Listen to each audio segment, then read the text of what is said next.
राष्ट्रवादी काँग्रेस पक्षाने प्रफुल्ल पटेल यांना कार्यकारी अध्यक्ष पदावरून हटवल्याच्या चर्चांना राजकीय वर्तुळात उधाण आलं आहे.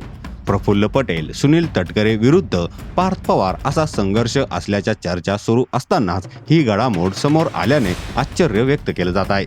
अजित पवार यांच्या पश्चात राष्ट्रवादी काँग्रेस पक्षामध्ये नेमकं काय चाललं असा सवाल या निमित्ताने उपस्थित होत आहे.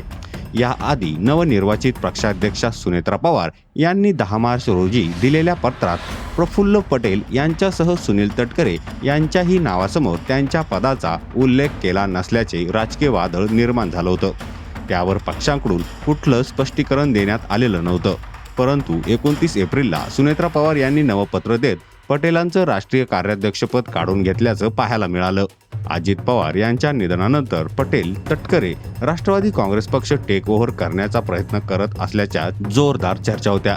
त्यानंतर पटेल तटकरे आणि पार्थ पवार यांचा संघर्ष सुरू असल्याचंही बोललं जात होतं.